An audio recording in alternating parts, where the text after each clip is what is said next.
Here's my question. Yes. Can you call that character an assassin if we're determining what determines their name is the most investment of their classes, is the most investment of their subclasses? Can you call it an assassin when only 3 of its 20 levels are in rogue? If they're assassinating people.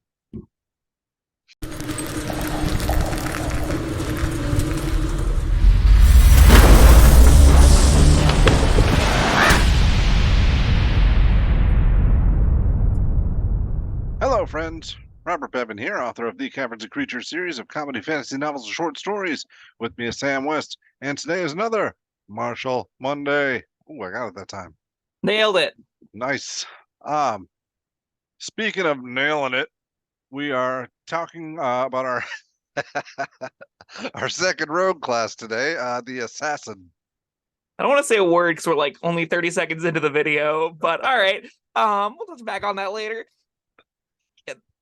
This is Assassin. This is... Yes. The first line is, you focus your trading on the grim art of death. It's like, yeah, Whoa. we get it. You're edgy. This... I really struggle with Assassin. So I've played one. I've run them. I have run the Munchkin stuff with them. They are one-trick ponies, and the one trick is really polarizing. So they end up feeling like these super feast or famine characters where you don't get to do anything cool, or you like one-shot a boss. And that's a problem. That's not a good design, in my opinion. Well, you can decide after we talk about it, and let's sort of go through all of it, whether or not it's for you, but like, I don't think this should exist in its current form and hope it gets heavily revised. Anyway, so we start with bonus proficiencies. When you choose this level, you gain proficiency in Disguise and Poisoner's Kits. I like both of those things. Disguise Kit is actually really, really useful. It helps you add, lets you add your proficiency bonus to disguises that you make, which is kind of novel, and lets you like sneak around and look like different things. I highly recommend, like, remember you have kits on you, and use them. They're like mundane spells is the best way I can describe them, but there's just things you get that extra to do. Poisoner's Kit's a little bit less useful, just because it's expensive, and you can just buy poison.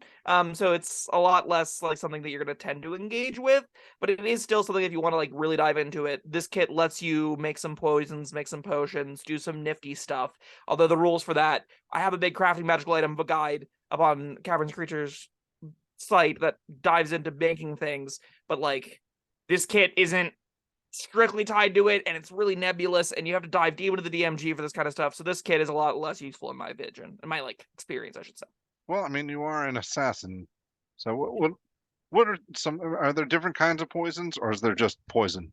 There's basic poison, which is the one you can make, and I Yeah. believe basic poison adds a D4 to 1 instance of damage from a coded weapon. Okay, that's the one I'm interested in. It's a D10 con save. Okay. It does apply to the weapon forever, though, so if you can make that, you can kind of get a bonus D4 damage. It takes an action to coat your blade, which feels bad. And only lasts a minute, which feels bad. Oh, so you can't just like have a quiver of arrows with these and, willy-nilly. If you do, you get to pick 3 pieces of ammunition. Oh. Because it just falls off after a minute? Yeah. It dries. Could have a murky pool of it at the bottom of your quiver. All right, there are rules in place for a reason. Fine. They're not good rules, for what it's worth. I think the poison rules are one easy direction to improve rogues, like, substantially. Isn't that, like, make a working poison system where you can apply it easier, or if you can apply it, it lasts longer, and it's closer to a feature than an item. Like, there's a lot of ways the poison can be improved of. The Poisoner's Kit, as it currently stands, is murky and not particularly powerful, and usually you're going to be like, I have no time to meaningfully apply this to my weapon, and if I do jump through the hoops, it still likely doesn't do any damage because it's a flat DC 10. It's impossible to improve. And the bonus upside for all of these hoops that you have to add a bunch of con saves to, and a bunch of prep rounds to, and a bunch of downtime to, and a bunch of gold to, the reward is a single D4 that doesn't scale. So, like, usually it's not something people are engaging with that much. Let's go on to the features then. The mainstay feature, the namesake, I'm sorry. Assassinate. This is surprisingly small for how high of an impact this thing has, like, text-wise. You are at your deadliest when you get the drop on your enemies. You have advantage on attack rolls against any creature that hasn't taken a turn in the combat yet. In addition, any hit you score against a creature that is surprised is a critical hit. That is notably different than the initial condition. So just because you act before somebody doesn't necessarily mean you're going to get your free crit. Right. But if you do get your free crit because they're surprised, they obviously haven't had a turn in combat yet, correct? Correct. All right, so I believe they could even go before you and still be surprised. So, like, oh, we have to talk about surprise real quick because this system is poorly named. So how surprise works is your DM checks whatever initiative is rolled, who is unaware of threats around them. That'll often be based off of perception versus stealth saves, or perception versus stealth checks, that contested thing, right? Often it'll be passive perception against the rolled stealth that you're making as you're getting like a drop on somebody. Any creature that is unaware of other threats around them, or of a threat around them, is surprised, and that simply means they don't act in the first round of combat. I believe they're surprised for the entire first duration of combat. I believe that condition persists the full round, which means if, in initiative order, the surprise creature's turn happens before you, they are still surprised on your turn, which will give you the crit. I believe it's how the rules is written. Commenters below, let me know if I'm wrong. But I believe that is how this functions. If you are a rogue worth your salt, then yeah, you're not making your presence known until you actually stab or shoot someone. The problem is, like, your party members aren't rogues worth their salt. They're paladins, they're clerics, they're fighters, they're wizards. But they don't know you're there. So they're still surprised to be getting attacked by you. No? Wrong, unfortunately. Surprised is a status. Surprised is a sort of like whenever you roll initiative, you determine are creatures surprised. And that is determining if they perceive a threat, not if you are the perceived threat. You don't automatically hit things, you don't crit things that can't see you, don't crit things that can't perceive you, you crit things that are surprised. And if they are acting in the first round of combat, they aren't surprised. Yes. Okay, fine. But yes, if you do surprise them, you get your critical hit, but you also get advantage because they haven't taken a turn yet. Yes, which denotably also is different, and this does teach some people about how perception and stuff works. You don't normally have attack rolls against surprised creatures. This gives you advantage on attack rolls against surprised creatures. What gives you advantage often on against attack rolls on surprised creatures not being seen, and this doesn't amplify that further, so you're not like getting super advantage or something if you're both unseen with the surprise and haven't acted yet. But this does mean if you are acting in combat and have a high initiative, this will often give you advantage on the first attack roll you make in an average combat, assuming someone else hasn't gone yet. So you can kind of get a guaranteed sneak attack for the first round of combats, which is a lot of the time what this feature boils down to. Is you get advantage on the first attack roll you make in a fight. And that's frankly not good enough for a third level feature. But then if you ever get the crit, it becomes ridiculous because you basically take an extra turn for free. Where you're like, oh, I hit somebody and now I double my sneak attack dice, and all of a sudden I'm hitting for 40 damage at round 1, almost blew someone's head off, and we're not even level 4 yet. And it's like, my God, holy cow, that's nuts. Yeah, I mean, I feel like if you're just marching along with the party and you come across some dudes in the woods or something and a fight breaks out, that's one thing. But if you are an assassin and you're planning ahead and you get the drop on somebody and say, all right, wait till you hear this guy scream before you come charging out of the woods, that's what you're supposed to be doing, right? Yeah. How many parties have you known to be that coordinated? Well, you're the assassin. You guide them. You tell them, back off, man, or you're next. Are you ever the assassin that's able to do that? I haven't been. I think I played assassin once, and I don't remember. Yeah, I'm guessing you didn't use assassinate all that often. And that's not to your discredit. That's saying that assassinate doesn't necessarily play that well at a lot of tables for that reason. Now, on the other hand, this is a guarantee way to get a critical hit. And it turns out it doesn't care how you make that attack. It doesn't care what you're attacking with, which makes 3 levels at assassin hilarious on paladin. Like, comedically nuts on paladin. Because all of your attacks crit. It's not just the first attack you make. It's just not if you, like, the attack you make from stealth or anything like that. No, it's you score a crit against any creature that is surprised by you. So if you're, doing some kind of nuts munchkin thing that you might be brewing up, doesn't even care if it's ranged or melee, You can just like blow people into smoldering craters over a series of 6 attacks. With, you know, you take multi-class levels into fighter for action surge. You got 5 levels in at least paladin, so you're getting the extra tag. You got a bunch of levels in warlock with the hexblade, hex curse. So you got like giant slots, and then you just go, okay, nobody move. And then you wait in the rafters, you leap it on top of somebody's head, you hit it 4 times, and there's a crater left from where they were because you just dealt around 700 damage at 11th level or something obnoxious. Like these builds are hilarious. I played with these builds. I've had one at my table. I would just structure encounters to go, I want him to be able to do his thing. Okay, great.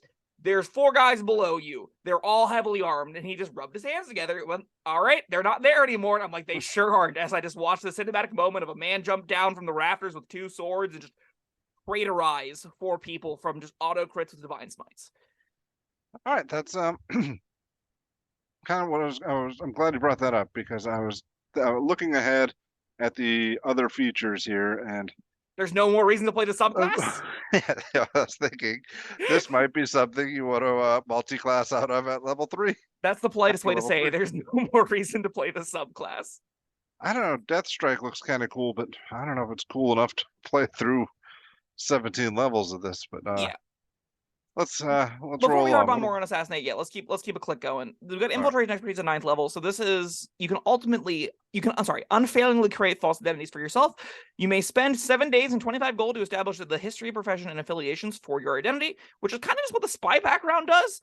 You can establish an identity that belongs to someone else. For example, you might acquire appropriate clothing, letters of introduction, and official-looking certification to establish yourself as a member of a trading house or from a remote city, so you can insinuate yourself, yeah, that's the word, into the company of other wealthy merchants. Therefore, if you adopt the new identity, thereafter, if you adopt the new identity as a disguise, other creatures believe you to be that person until given obvious reasons not to.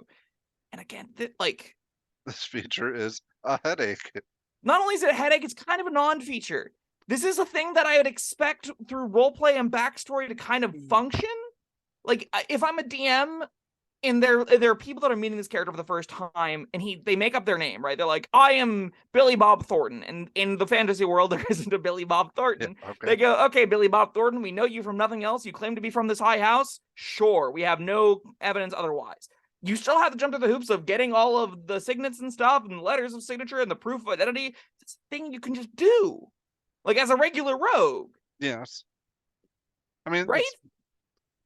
I don't know. Maybe your DM doesn't know how to deal with all that, and this just gives you, okay, you could do it, fine. This feels like just a written out explanation as to how that's supposed to work, not a feature. What's stopping other players from doing this? Right, that's true. Actually, that's something I was going to bring up, though. Like, if you're the only one that can do this, then, it feels like a lot of game time is going to be spent with this, and what are the other players doing? What's more realistically going to happen is no game time is going to be spent with this, and it's just not going to be a feature, right?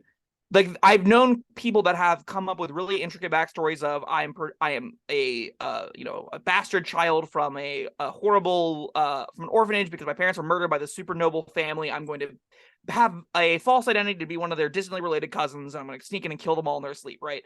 That's their backstory. The adventure is like in the middle of a dungeon killing some goblin king and has nothing to do with any of that crap. But that's all comes back into and I say crap jestingly, it's a fun idea, it's a fun backstory. I like my players having good backstories, and as a DM, if I want to, we can explore that route later. But for now, we're also doing level 4, we're killing goblins and crap. And that is going to look a lot like it doesn't matter at all to this backstory that you concocted up that I would expect to work. That you've put in the time and effort, and you've got the things, and that's part of your backstory and equipment, and that's what the spy background, again, basically does. And backgrounds are notorious for not giving you features, which makes this, a 9th level feature, a not feature to me. All right, but let's see. What about the role play heavy tables with all the political intrigue, though? They don't need this. Yes. They already do this. Yeah. That's where it lands, right? Well, all right. What about the last line, though? If you adopt the new identity to disguise, other creatures believe you to be that person unless given obvious reason not to. It's just like unless you royally screw it up, then there's not gonna be any roles involved. They just straight up believe you until you assassinate. I would guess that if you have spent the time doing the other hoops you have to jump through for this to function at all, you spend the 27 days, 25 gold, you've established a history, profession, affiliations for an entity, you don't have, like, there isn't a window where there would be a check involved past acquiring all of that stuff. Yeah. And once you're there, the DM doesn't have any reason to go, are you really that person? Unless you are giving the obvious reasons for them not to believe you, which is baked into this feature. So it's even giving the DM cop-outs to say this is kind of how it already is supposed to function. I don't know. All right. Yeah, I don't know either. I just wanted to cover all the bases. I think we thoroughly covered that this is hot trash, right?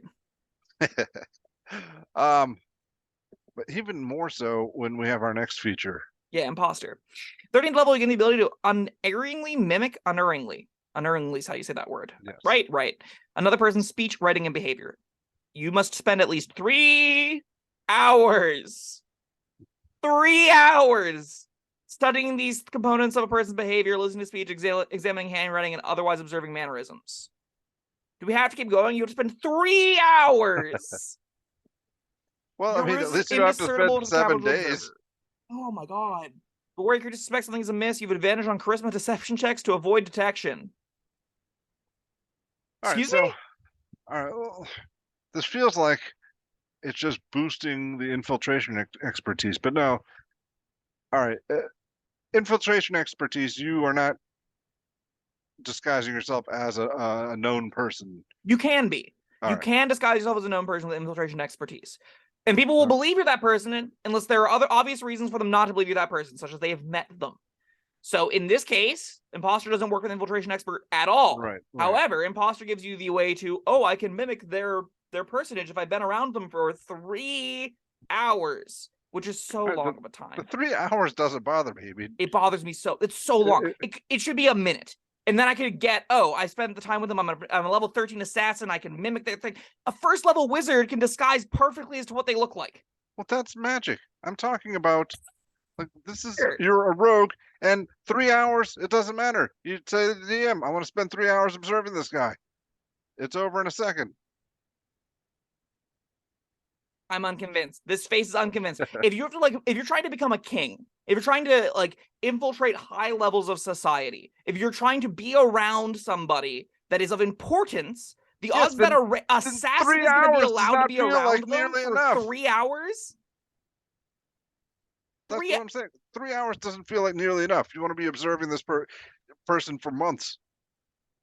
In a realm of fantasy, in a world of dragons and magic, and at a realm where 7th level spells are online, yes, you're telling me that this super powerful character that's mixing and mingling with devils and demons can't have an unnatural knack for mimicry. An unnatural knack is what I call being able to do this after 3 hours. I would say an unnatural knack could be instantaneous, and I'd still say this feature is pretty terrible because we're comparing it to first level spells. I would too, yes. It's an arbitrary number that they stapled onto this thing that makes it actively impossible for the majority of people to use, even in a creative fashion. And on top of that, it just doesn't give you anything. Like, even if you do actually manage to do it, the best you get when you make a charisma deception check anyway is advantage on that charisma deception check. Yes. All right, no, I'm not thrilled about it. What is this crap? Do not care about the 3 hours. I do care about the 3 hours. It's stupid and should be different. We're playing a game that involves warlocks and bards that can cast magic and spells, and people that start being able to change their flesh and body to shape different sizes. Changelings exist. This is a 13th level feature that is competing with racial bonuses. Are you kidding me? Noticeably, they dropped ventriloquism in this edition, though. That's a thing. Yeah, and I think it was 3rd edition. Was it? There was a ventriloquism skill? No, spell. Interesting. I don't even know what that does. Maybe it was 2nd edition. And that's not mimicry anyway. That's throwing your voice. Yeah. But, what's important is we haven't gotten any features since 3rd level. And 3rd level's feature is very fickle. And then finally we end on Death Strike. Starting at 17th level, you become a Master of Death when you attack and hit a creature that is surprised. It makes a Constitution saving throw. On a failed save, double your damage. So, you crit it and then you double the damage and you do just kind of one-shot something, which is fun. Yeah. That's kind of fun. What kind of points are we talking about here? Oh, damage wise, we wanted to crunch some numbers. Well, I gotta pull up the rogue sneak attack table. I don't have that off the top of my head. It is a lot of damage, though, right? So if we're just using, like, let's just say we're using a mundane short bow, right? Let's really hamstring it as much as humanly possible. At 70 level, you got 9d6. So we're gonna double that to 18d6 plus the 2d6 from your short bow. So dice calculator. Boop doop. So 18d6 or 20d6. So we're looking at 70 damage, actually 69.9 repeating. Let's double that to a good flat 140. Plus mods. Fun. Yeah. It's like a truck. Plus sharpshooter. Now, fun fact, Meteor Swarm does 40d6 damage, which is an average of 140 damage. To a huge area. To 3 huge areas. All right, yes. Now all of a sudden, the wind in my sails is just gone. You're an assassin. You're not a terrorist. Would it have hurt for this to say they just die? No, I want to roll the damage. Okay, quadruple it then. I think it needs to be more than Meteor Swarm if it's allowed to be their top end feature. Yeah. This is once per fight in only the first round. Past the first round of every combat, by the way, you don't have a subclass. True. Yeah. You just don't have a subclass. If you don't get a surprise round, you don't have a subclass. But you are an assassin. That's your whole shtick. The spy background tells you that. You can pick any rogue, use sneak attack, and call yourself an assassin. Right? Yeah. But yeah, so I guess I'm back where I started. I think this could be cool to pick up 3 levels of and then switch out to something else. You know what sucks though? Like if my understanding is correct, you can't go three levels of this, pick assassin, and then go start along the path to a different rogue subclass, right? No, yeah. But you can still have fun with this.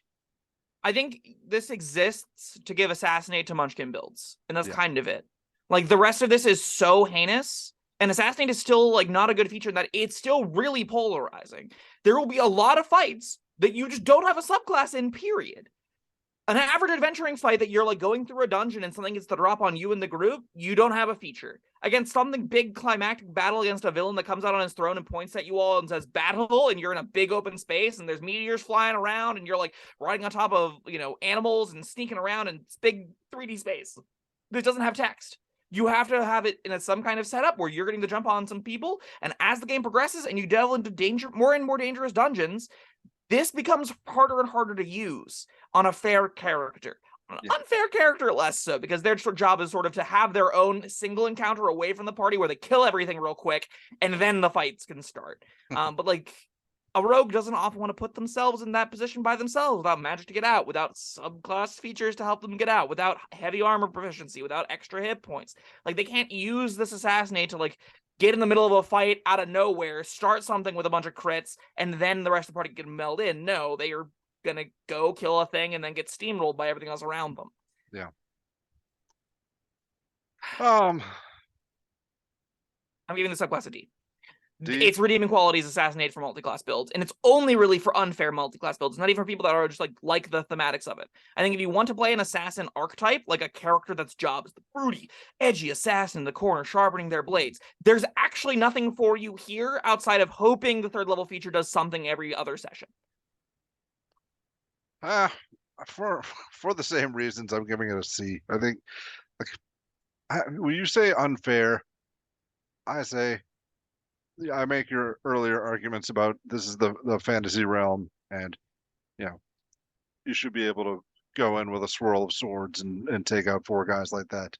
I think if the assassin rogue was doing that, I'd be way higher on it. But it's not the assassin rogue that's doing that. It's a paladin abusing the rogue's assassinate feature. It's a different class abusing a subclass's feature. For a rogue going 20 levels, this is utter trash, right? I mean, or like a fighter, you are just this ninja guy that charges in with 2 swords, and I don't know. I can see some fantasies that are powerful but not ridiculous to imagine. Here's my question. Yes. Can you call that character an assassin if we're determining what determines their name is the most investment of their classes, is the most investment of their subclasses, can you call it an assassin when only 3 of its 20 levels are in rogue? If they're assassinating people, You can call a paladin an assassin then without the subclass. yeah, that's fine. All right, I'm sticking with my C. Let us know You get what nothing you at think. 9th and 13th level. Okay. What? Sure. Okay. Nothing. Sure, fine. All right. Let's just not care that we don't get 9th or 13th level features. This is a perfectly fine C. I'm giving it that because it's multi-classing potential. No, it's I'm with you that the 9th and 13th level features are nothing. 17th level feature is definitely cool, but yeah, very limited. I might be generous. I might be being generous, but if you know me, I'm kind of a gambler sometimes, and Fair enough. if I think I'm probably going to do nothing, but there's a small chance that I'm going to do something amazing, I'll usually go for it. That is And this subclass to the T. yeah. All right. Yeah. Thank you, Sam. Thank you, everyone, for joining us. That was Assassin. Let us know what you think down in the comments. Like and subscribe, and we'll see you next time. Bye bye.